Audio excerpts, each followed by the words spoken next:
ઉત્તરાયણના શુભ દિવસે આ કામ ભૂલથી પણ ન કરવું, નહીં તો આવી શકે છે આફત.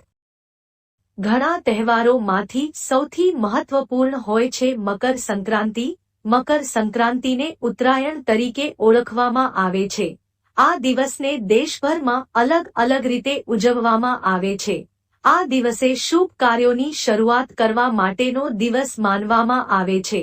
મકર સંક્રાંતિના દિવસે કરેલા જાપ અને દાનનું ફળ અનેક ગણું હોય છે.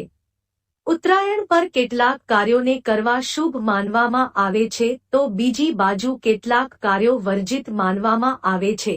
પરંતુ શું તમે જાણો છો કે મકર સંક્રાંતિ ક્યારે થાય છે?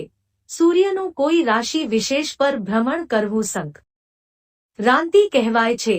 સૂર્ય જ્યારે મકર રાશિમાં જાય છે ત્યાર મકર સંક્રાંતિ થાય છે. આ સમય પર સૂર્ય ઉત્તરાયણ થાય છે. એટલા માટે આ દિવસે કરવામાં આવેલ જાપ અને દાનનું ફળ અનેક ગણું હોય છે. દર વખતે મકર સંક્રાંતિ 14 અને 15 તારીખના રોજ ઉજવવામાં આવે છે. પરંતુ આ વખતે 15 તારીખના રોજ સૂર્ય અને શનિનો સંબંધ આ પર્વ સાથે હોવાને કારણે આ ખૂબ જ મહત્વપૂર્ણ છે.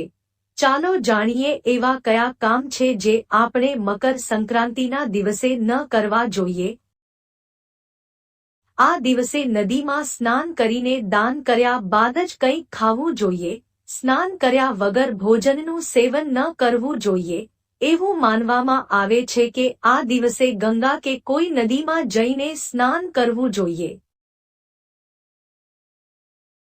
સૂર્યદેવની કૃપા મેળવવા માટે સંધ્યાકાળમાં અન્નનું સેવન ન કરવું. મકર સંક્રાંતિના દિવસે ઘરની અંદર કે બહાર કોઈ પણ પ્રકારના ઝાડ કે છોડ ન કાપવા કે સફાઈ ન કરવી. આજના દિવસે કોઈ પણ પ્રકારના માદક પદાર્થોનું સેવન ન કરવું જોઈએ. આજના દિવસે દારૂ, સિગરેટ, ગુટકા જેવા પદાર્થોનું સેવન ન કરો. તેના બદલે તલ અને તલની બનાવટોનું ભોજન તથા દાન કરવું જોઈએ. આ દિવસે તલ, મગ દાળની ખીચડી વગેરેનું સેવન કરવું જોઈએ, પરંતુ આ દિવસે મસાલેદાર ભોજન પણ ન કરવું. મગની દાળ અને વસ્તુઓનું યથાશક્તિ દાન કરવું જોઈએ. આ શુભ દિવસે મહિલાઓએ વાળ ન ધોવા. મકર સંક્રાંતિના દિવસે વાળ ધોવા વર્જિત માનવામાં આવે છે.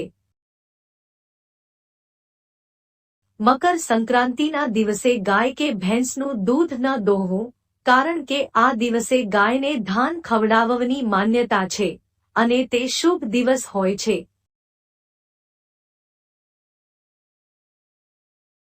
આ દિવસે જો તમારા ઘરે કોઈ પણ ભિખારી, સાધુ કે વડીલ આવે તો તેને ખાલી હાથે ન જવા દેવા.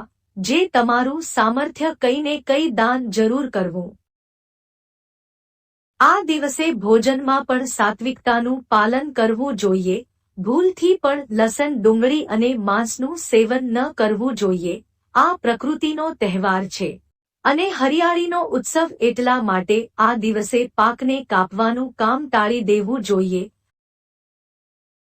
મકર સંક્રાંતિના દિવસે ભૂલથી પણ કોઈના પર ગુસ્સો ન કરવો. તમારી વાણી પર સંયમ રાખવું, કોઈને ખરાબ ન બોલવું અને દરેક વ્યક્તિ સાથે મધુરતાનો વ્યવહાર કરવો.